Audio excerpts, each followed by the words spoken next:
पुस्तक उसका 7वां अध्याय, निर्गमन की पुस्तक उसका 7वां अध्याय। आप घबराइए नहीं, छोड़ेंगे नहीं हम आपको। निर्गमन की पुस्तक उसका 7वां अध्याय। तब यहोवा ने मूसा से कहा कि सुन, मैं तुझे फिरौन के लिए परमेश्वर सा ठहराता हूं। परमेश्वर नहीं, परमेश्वर सा ठहराता हूं। उसने हमें अपनी समानता, थोड़ी देर मेरे साथ रहिए आप, उसने हमें अपनी समानता में, अपने स्वरूप में बनाया। ही इज क्रिएटर, वो बनाने वाला है। तो उसकी समानता में जो चीज उसने बनाई है, वो चाहता है कि वो उसके समान हो। तो क्या मतलब हम लोग परमेश्वर हो गए?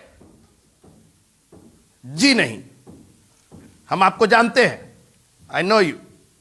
ना आप परमेश्वर हैं ना हम परमेश्वर हैं, लेकिन हम परमेश्वर की तरह काम कर सकते हैं। उसने हमें बनाया है, हार्ड वायर है हम लोग का जो शरीर बना है, हम लोग का जो जीवन उसने बनाया है, ये परमेश्वर के कार्य करने के लिए बनाया है। चेले अननोइंगली, जान भी नहीं रहे हैं, सुनते रहिए मेरी बात, चेले पवित्र आत्मा पाने के बाद जान भी नहीं रहे हैं, चले जा रहे हैं और उनकी छाया से लोग चंगे हो जा रहे हैं। आप बोलिए, ये परमेश्वर सा काम हो रहा है। परमेश्वर नहीं है वो, लेकिन परमेश्वर उनके द्वारा काम कर रहा है। अपने आप को ऐसा बनाइए कि परमेश्वर आपके द्वारा काम कर सके। परमेश्वर ने आपकी सृष्टि की है अपने स्वरूप और अपनी समानता में, और इसीलिए परमेश्वर को, मूसा को फिरौन पर परमेश्वर सा ठहराने में कोई प्रॉब्लम नहीं हुई। आप इसको उत्पत्ति की पहला अध्याय और उसकी 26वीं आयत से जोड़िए, जहां पर उसने कहा, आओ हम मनुष्य को अपने स्वरूप और अपनी समानता में बनाए। किसी और चीज को उसने ऐसा नहीं बोला। जिराफ को हम अपने स्वरूप अपनी समानता में बनाए, हाथी को अपने स्वरूप, आज लोग ने हाथी का स्वरूप दे रखा है ईश्वर का, जानवरों का स्वरूप दे रखा है। नहीं मित्रों, परमेश्वर ने जानवरों को अपने स्वरूप में नहीं बनाया, हमको और आपको अपने स्वरूप में बनाया है, अपनी समानता में बनाया है। और इसीलिए हम बड़े बड़े, यीशु मसीह ने कहा कि तुम मुझसे भी बड़े बड़े काम करोगे, क्योंकि मैं तुमको ठहराता हूं। तुम फिरौन पर परमेश्वर सा ठहरोगे और हारून तुम्हारा नबी ठहरेगा। जानते हैं क्या वजह थी? क्यों नहीं हारून को भी परमेश्वर बना दिया? क्योंकि यहां सारा खेल बोलने का था, वचन का था, और मूसा बोलने में भद्दा था। उसने कई बार कहा कि मैं बोलने में भद्दा हूं। पढ़ लीजिए 6वां अध्याय और उसकी 12वीं आयत, जल्दी से, निर्गमन 6:12। और मूसा ने यहोवा से कहा, देख इस्राएलियों ने मेरी नहीं सुनी, फिर फिरौन मुझ भद्दे बोलने वाले की क्यों कर सुनेगा। हमको लगता हकलाता था क्या? हाँ हकलाता होगा मूसा। तो वो कहता कि जाने दीजिए, तब तक तो पता नहीं क्या हो जाता। जो भी था बोलने में भद्दा था। तो हारून को ठहराया बोलने के लिए और कहा वो नबी सा ठहरेगा। नबियों को परमेश्वर अपनी आत्मा से मसा करता था ताकि वो परमेश्वर की बातों को बोले।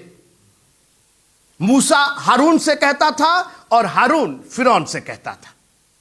तो जो ये नबी और भविष्यवक्ता हमको दिए गए हैं, ये ठहराए गए हैं परमेश्वर की आवाज हम तक पहुंचाने के लिए।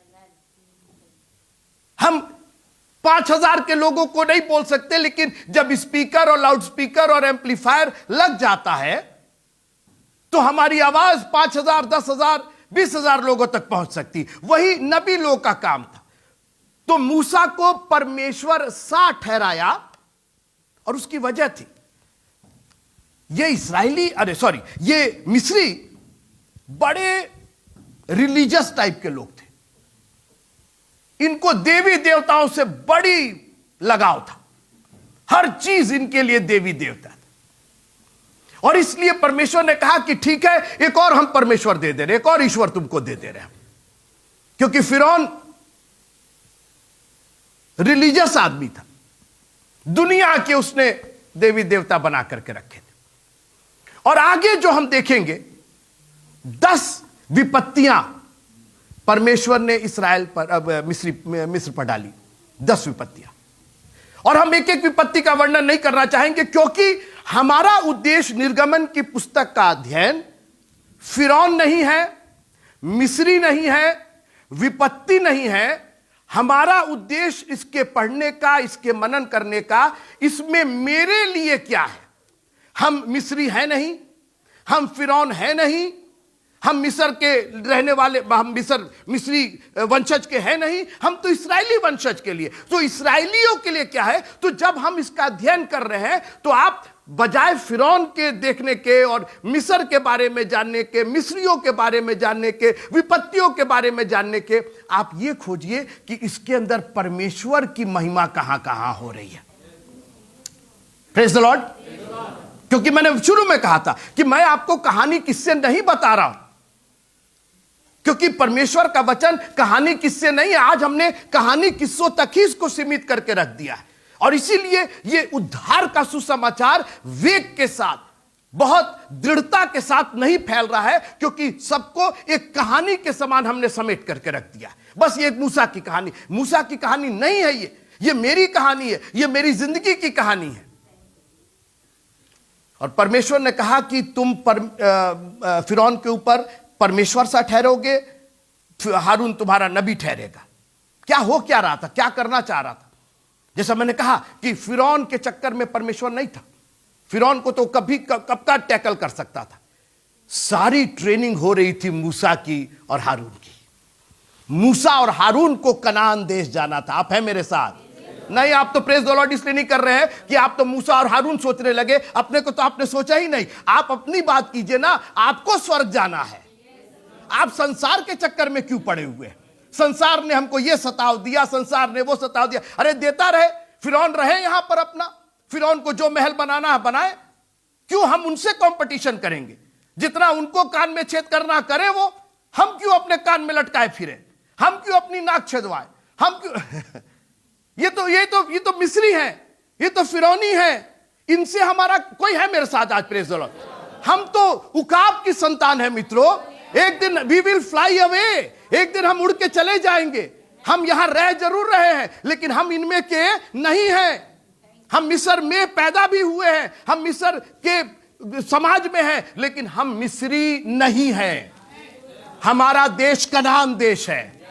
हम बार बार ये निर्गमन की पुस्तक से आपको इस बात का हियाव और विश्वास दिलाना चाहते हैं। You have to find out yourself. आपकी प्रॉब्लम यह है कि मिस्रियों के साथ रह रह करके आप खुद अपने आप को मिस्री समझने लगे, आप खुद दुनियादारी करने लगे। आप सोचते हैं कि आप भी दुनिया वाले, इसीलिए उनसे कंपटीशन होता है। और जब आप कंपटीशन में नहीं जीत पाते हैं तो फ्रस्ट्रेटेड हो जाते हैं, क्योंकि वो तो आप पर काम का बोझ लादे जा रहे हैं।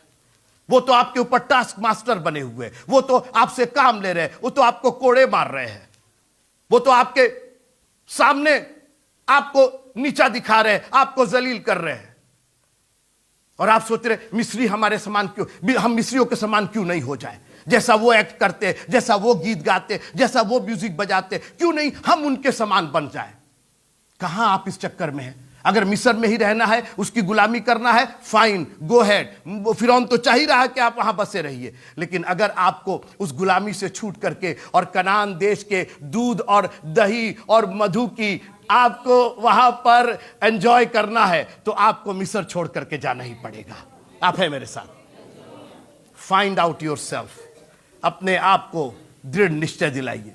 और यही हुआ शुरू में, जब मूसा और हारून आए, इन लोगों ने सोचा कि निकाल के ले जाएंगे।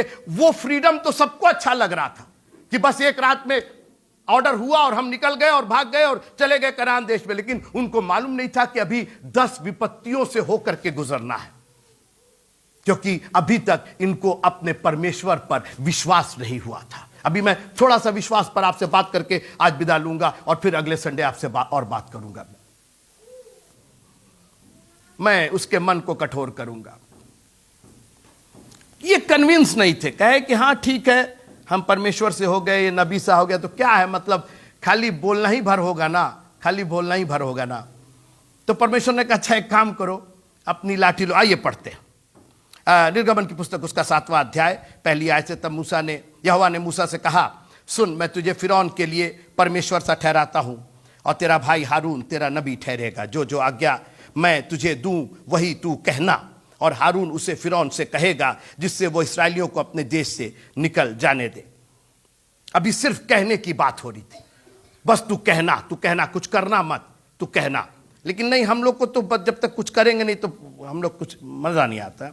और फिर मैं फिरौन के मन को कठोर कर दूंगा और अपने चिन्ह और चमत्कार मिस्र देश में बहुत से दिखाऊंगा, तो अभी फिरौन तुम्हारी ना सुनेगा। देखिए, परमेश्वर पहले से सारा प्लान बता रहा कि तुम बोलोगे लेकिन तुम्हारी ना सुनेगा। और मैं मिस्र देश पर अपना हाथ बढ़ाकर मिस्रियों को भारी दंड देकर अपनी सेना अर्थात अपनी प्रजा, इसराइली प्रजा को मिस्र देश से निकाल लूंगा। और जब मैं मिस्र पर हाथ बढ़ाकर इसराइलियों को उनके बीच से निकाल लूंगा, तब मिस्री जान लेंगे कि मैं यहोवा हूं।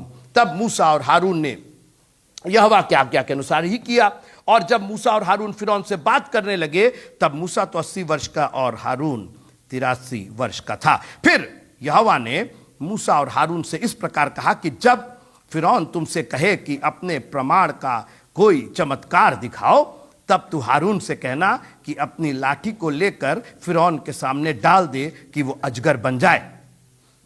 तब मूसा और हारून ने फिरौन के पास जाकर यहोवा की आज्ञा के अनुसार किया। और जब हारून ने अपनी लाठी को फिरौन और उसके कर्मचारियों के सामने डाल दिया, तब वो अजगर बन गया। तब फिरौन ने पंडितों और टोन्हा करने वालों को बुलाया और मिस्र के जादूगरों ने आकर अपने अपने तंत्र मंत्र से वैसा ही किया। उन्होंने भी अपनी अपनी लाठी को डाल दिया और वे भी अजगर बन गए। पर हारून की लाठी उनकी लाठियों को निगल गई। परंतु फिरौन का मन और हठीला हो गया और यहोवा के वचन के अनुसार उसने मूसा और हारून की बातों को नहीं माना। ठीक है, जादूगरों का क्या नाम था? कौन बताएगा? जादूगरों का क्या नाम था? कहीं लिखा है? जादूगरों का नाम लिखा है? बता दें कि नहीं बता दें? बता दें। दूसरा तिमुथियुस की दूसरी पत्री और उसका 3 अध्याय और उसकी 8वीं आयत में इसका नाम, दीन का नाम दिया है। आशु भाई जी पढ़ेंगे आप इंग्लिश में? 2 तिमुथियुस chapter number 3 and verse number 8।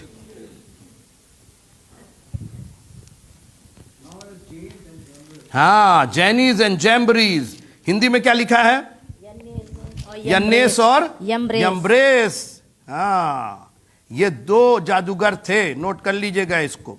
और जैसे यन्नेस और यम्ब्रेस ने मूसा का विरोध किया था, वैसे ही ये भी सत्य का विरोध करते हैं। ये 2 जादूगर थे, यन्नेस और यम्ब्रेस। और देखिए कहाँ लिखा है जा करके।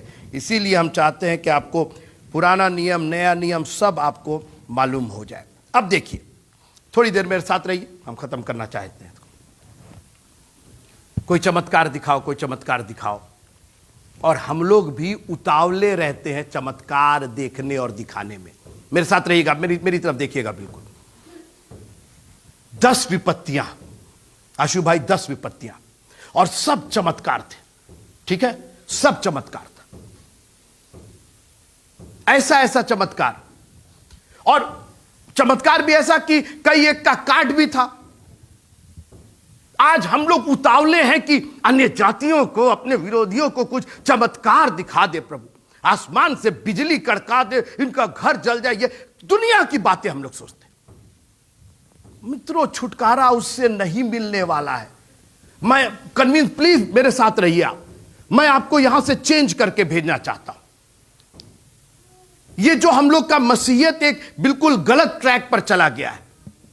हाथ रख दीजिए, दुआ कर दीजिए, चंगे हो जाए, ये मिल जाए, वो मिल जाए। इससे उद्धार नहीं मिलेगा। इससे इस संसार में आपको थोड़ा रिलीफ भले ही मिल जाए, लेकिन जो उद्धार का काम है, मेरी बात ध्यान से सुनिए, यीशु मसीह इस दुनिया में आए, उन्होंने बहुतों को चंगा किया, मगर वो चंगाई उद्धार का सबब नहीं थी. It was not connected with the salvation of God. यीशु मसीह ने हजारों को चंगाई दी, जाति अन्य जाति सबको चंगाई दी, लेकिन उद्धार तो थोड़े ही लोग पा करके गए. और उसी के लिए वो आया था, उसी के लिए वो क्रूस पर जा करके उसने सजाए मौत, उसने एक एक ब्लड का कतरा बहा दिया उद्धार के लिए. और आज मैं उन लोगों से बात कर रहा हूं जो उद्धार चाहते हैं. चमत्कार और चिन्ह ने हमें उद्धार के रास्ते से वंचित कर दिया है. हमारी गवाही में उद्धार, हमारी दुआ में, मैंने अपनी दुआ में शामिल कर लिया. प्रभु तेरा धन्यवाद हो, आपने ये किया वो किया, दिन भर आशीष दी, फलाना ठीक हुआ, फलाना ठीक हुआ. और उन सबसे बढ़ करके प्रभु जी ये मेरी दुआ में शामिल हो गया, उन सबसे बढ़ करके वो उद्धार जो और कोई नहीं दे सकता, वो आपने दिया है. उसके लिए आपका धन्यवाद हो. यीशु मसीह के नाम से मांगते हैं, आमीन. यन्नेस और यम्ब्रेस ने भी अजगर बना दिया. वो भी कर सकते हैं, मगर छुटकारा अभी नहीं. आप मेरे साथ हैं कि नहीं? थोड़ी देर के लिए कोई है मेरे साथ? Praise the Lord. ये बात कहना, वो बात कहना, अरे क्या कहना, कहने में कुछ है नहीं. वचन में क्या है? अरे बाप रे बाप, वचन में क्या है? यही प्रभु हमको और आपको समझाना चाहता है. और मैं चाहता हूं कि आप अपने दिल की गहराई में ये ले करके जाइए. ये चिन्ह और चमत्कार ये आपको उस स्वर्ग के राज तक नहीं लेकर के जाएंगे. यीशु मसीह ने डांटा, जरा जल्दी से पढ़िएगा मत्ती की इंजील उसका 16 का 1 से 4. और फरीसियों और सदूकियों ने पास आकर उसे परखने के लिए उससे कहा कि हमें आकाश का कोई चिन्ह दिखा. सुना आपने? ये परखने के लिए हो रहा था. आज भी अन्य जाति लोग, आज हम लोग की जो मिनिस्ट्री है, हम लोग सोचते हैं कि हमको कोई चिन्ह मिल जाता है, कुछ हम चमत्कार कर देते तो हमारी मिनिस्ट्री फल फूल जाती, हम भी दिनाकरण हो जाते, बेनीहीन हो जाते, कोई चमत्कार हो जाता. फरीसियों और सदूकियों ने उसको परखने के लिए कहा, हमको कोई चिन्ह दिखा. आगे पढ़िए. उसने उनको उत्तर दिया, ठीक, कि सांझ को तुम कहते हो कि खुला रहेगा क्योंकि आकाश लाल है, ठीक है, और भोर को कहते हो कि आज आंधी आएगी. मतलब चिन्ह के चक्कर में रहते हो. ठीक है, क्योंकि आकाश लाल और धुंधला है.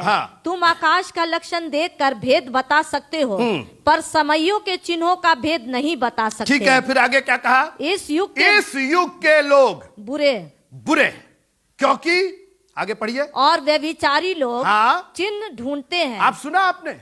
कौन लोग चिन्ह ढूंढते हैं? बुरे और अब अपने आप को कहीं फिट कर लीजिए इसके अंदर. आपको तो चिन्ह चाहिए कोई. हम चंगे नहीं हुए, ये ठीक नहीं हुआ, वो ठीक नहीं हुआ, ये नहीं हुआ, वो नहीं हुआ, पास नहीं हुए, फेल हो गए, तो चिन्ह. क्या कर रहे हैं आप? ये बुरे और व्यभिचारी लोग चिन्ह ढूंढते हैं.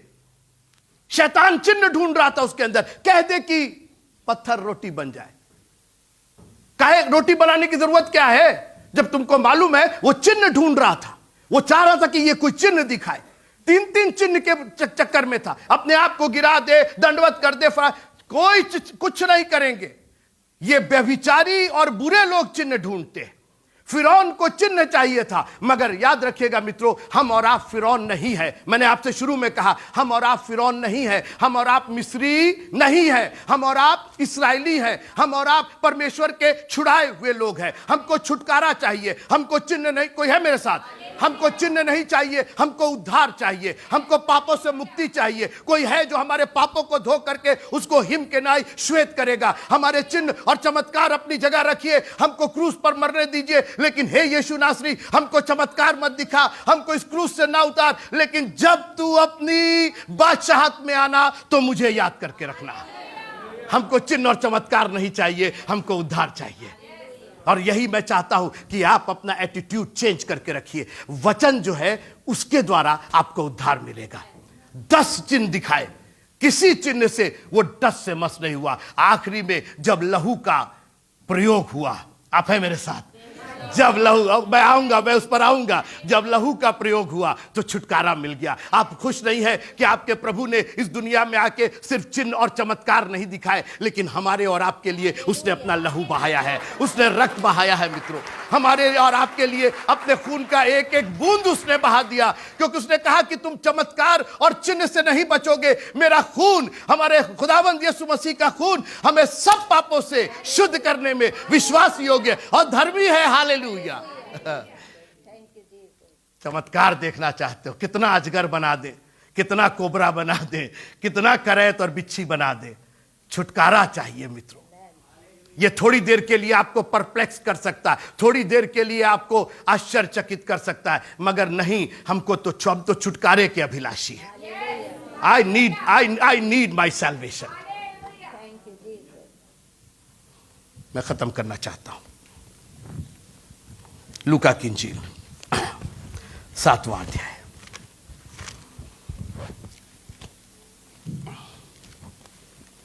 बड़ा नेक आदमी था। जब वो लोगों को अपनी सारी बातें सुना चुका, लूका की इंजील 7वां अध्याय पहली आयत से, जब वो लोगों को अपनी सारी बातें सुना चुका तो कफरनहूम में आया और किसी सूबेदार का एक दास जो उसका प्रिय था बीमारी से मरने पर था। एक बड़ा आदमी था और काफ़ी नामी था और लोगों को बड़ा प्यार करता था, बड़ा दान पुण्य करता था। तो उसका एक नौकर था जो बीमार हो गया था। तो उसने, वो खुद नहीं आ पा रहा था यीशु मसीह के पास, तो उसने जो यीशु मसीह के साथ चेले वेले थे उनसे कहा कि यीशु मसीह से कहिए कि आकर के मेरे नौकर को चंगा कर दे, आकर मेरे दास को चंगा करे। वे यीशु के पास आकर उससे बड़ी विनती करके कहने लगे कि ये आदमी उस योग्य है कि उसके लिए किया जाए। बड़ा अच्छा आदमी है और चर्च को दान देता है, हम लोग का सपोर्ट करता है, तो प्लीज़ चलिए। देखिए, आपके अच्छे काम जो है ना, वो कहीं ना कहीं काम आते हैं, कहीं ना कहीं काम आते हैं। और खास करके चर्च के प्रति देखिए आगे उन्होंने क्या कहा, क्योंकि वह हमारी जाति से प्रेम रखता, भले ही हमारी जाति का नहीं है, वो रोमी होगा जहां तक मेरा ख्याल है, लेकिन हमारी जाति से यानी यहूदियों से वो प्रेम रखता है।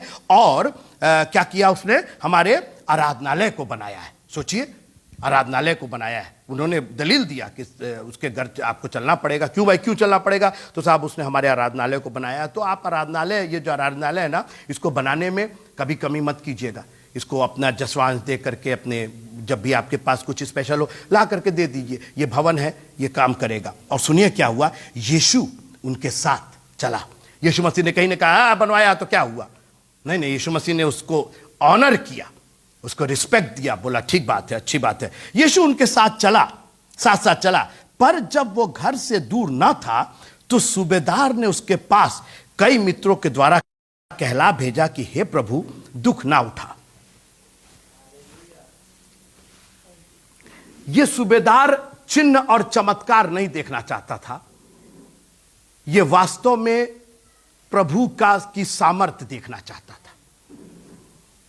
कह तो उसने दिया कि प्रभु हमारे घर आ जाएं, चंगाई दे दे। कई लोग पहुंच गए, सोच सिफारिश किया, उसकी दलील दिया कि वो अच्छा आदमी है, आराधनालय बनाया है, हम लोग से प्रेम करता है, हमेशा सपोर्ट करता है, हम लोग के सपोर्ट में खड़ा रहता है, वेरी गुड, चलो हम चलते हैं उसके यहाँ। यीशु मसीह जा रहे थे, अभी घर के पास ही पहुंचे थे, तो किसी और मित्र से उसने खबर भिजवाया कि मैं इस योग्य नहीं कि तू मेरी छत के तले आए, इसी कारण मैंने अपने आप को इस योग भी ना समझा कि तेरे पास आऊं, पर वचन ही कह दे।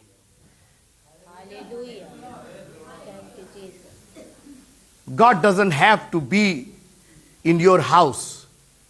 जरूरी नहीं है कि वो आपके बरामदे में आपकी कुर्सी पर बैठे तभी आपके यहां बरकत आए। वचन कह दीजिए, मत आइए प्रभु जी। सोचिए आप, जीसस जाने को तैयार है और उसने कहा आपकी जरूरत नहीं है। हमने पढ़ लिया, इतनी देर में हमको मालूम हो गया कि आपका वचन ही हमारे लिए काफी है। आप है मेरे साथ? हमको चिन्ह और चमत्कार नहीं देखना है, हमको शो ऑफ नहीं करना है। जीसस आए हैं हमारे यहाँ, भीड़ लग गई, बोले सर आप वहीं रहिए, खाली वचन कह दीजिए, केवल वचन कह दीजिए। मूसा और हारून, ये चिन्ह और चमत्कार फिरौन को थोड़ी देर के लिए भले ही परप्लेक्स कर दे, भले ही थोड़ा आश्चर्य में डाल दे, मगर इनसे छुटकारा नहीं मिलेगा। और आज मैं आपको विश्वास दिलाना चाहता हूं, ये चिन्ह और चमत्कार छोड़ दीजिए। दुनिया के आजकल तो इंटरनेट की वजह से इतने चिन्ह और इतने चमत्कार, आप हाथ जोड़ के कहिए भैया अपना चिन्ह रखो, अपना चमत्कार रखो, मेरा उद्धार मेरे को दे दो। हमको उद्धार चाहिए। हमको इस दुनिया से जिस दिन हम कूच करे जाएंगे तो तुम्हारा चिन्ह भी कोई है मेरे साथ? बड़े बड़े चिन्ह आए और बड़े बड़े चिन्ह खत्म हो गए और लोग खत्म हो गए। आज उनके हमारे दादा के समय में भी चिन्ह होता होगा, हमारे पापा के समय में भी चिन्ह होता होगा, चमत्कार होता होगा। दादा भी चले गए और परदादा भी चले गए और पापा भी चले गए। अब बेटा रह गया, बेटा बैठ करके चिन्ह देख रहे हैं। अरे हमको चिन्ह नहीं चाहिए, हमको उद्धार चाहिए, हमको सल्वेशन चाहिए, हमको यीशु मसीह की वो जगह चाहिए जो उसने मेरे और आपके लिए तैयार की है, कि जिस दिन वो आए तो चिन्ह और चमत्कार के चक्कर में हम ना रहे, हम उसके साथ बादलों में उठा लिए जाए। वही मेरे लिए चिन्ह होगा, वही मेरे लिए चमत्कार होगा, वही मेरे लिए आशीष होगी। मित्रों, हारून, मूसा और हारून की कहानी मेरी और आपकी कहानी है कि ये चिन्ह और चमत्कार उद्धार नहीं दिलाते हैं, उसका वचन हमें उद्धार दिलाता है। और मित्रों, वचन तो ऐसा है ना कि वचन पहुंचता है जानते कहां? कीच में, कीचड़ में, अंधेरे में। जब शैतानी शक्तियां पूरी तरीके से, क्या लिखा हुआ है उत्पत्ति की पहली पुस्तक के पहले पद में क्या लिखा है? आदि में परमेश्वर ने आकाश और पृथ्वी की रचना की और पृथ्वी सुनसान और बेडौल। पर सोचिए आप, ये पृथ्वी बेडौल, सुनसान, गहरे जल के ऊपर भी परमेश्वर का आत्मा मंडराता था। यह है हमारे परमेश्वर की ताकत कि कितना भी गहरा जल हो, कितना भी बेडौल आपकी सिचुएशन, आपकी परिस्थितियां हो, कितना भी मेस्ड अप, कितना भी गलीच, कितनी भी कष्टदायक आपकी परिस्थिति हो, हमारा प्रभु वहां पहुंच सकता है। बल्कि हमारा प्रभु वहीं पहुंच करके अपनी ताकत दिखाता है। और आज मैं आपको चैलेंज करना चाहता हूं, कितनी भी खतरनाक आपकी परिस्थिति क्यों ना हो, आपका प्रभु उन्हीं परिस्थितियों में चल करके आएगा, उसी जगह पहुंचेगा जहां सबसे अधिक कष्ट है, जहां सबसे अधिक अंधकार है, जहां सबसे अधिक गहरा है, जहां सबसे अधिक बेडौल है, वहीं परमेश्वर का आत्मा मंडरा रहा है। आप जरा कल्पना कीजिए, मिस्र की 430 साल की गुलामी। मिस्रियों ने एक एक जन को ऐसा गुलाम बना के रखा था, ना पुआल दे रहे थे, ना भूसा दे रहे थे। अब हमने सब पढ़ा है। और डबल डबल उनसे काम ले रहे थे, कोड़े मारे जा रहे थे। ऐसी भयानक सिचुएशन में मूसा और हारून पहुंच करके चमत्कार भी दिखा रहे हैं, चिन्ह भी दिखा रहे हैं। और प्रभु ने कहा, घबराओ नहीं, मैंने जो वादा किया है वो वादा पूरा करके दिखा। अरे प्रभु, आप समझ नहीं रहे, ये फिरौन है, इनके जो कोड़े मारने वाले हैं और इनके जो काम करने वाले हैं, इनके जो सैनिक हैं बड़े मजबूत हैं, निकल नहीं पाएंगे, चारों ओर बाउंड्री बनी हुई है, हम लोग भाग नहीं पाएंगे। इसी सिचुएशन से हम निकाल करके ले जाएंगे। ये कहानी हम इस्राएलियों की नहीं बता रहे हैं, हम मूसा और हारून की नहीं बता रहे। ये कहानी मेरी और आपकी कहानी है। इसी संसार से, इसी मेस्ड अप संसार से, इसी सताव से, इसी अन्य जातियों के बीच में रह के खुदावंद हमको निकाल करके लेकर के जाएगा। अपनी आंखों को बंद कीजिएगा।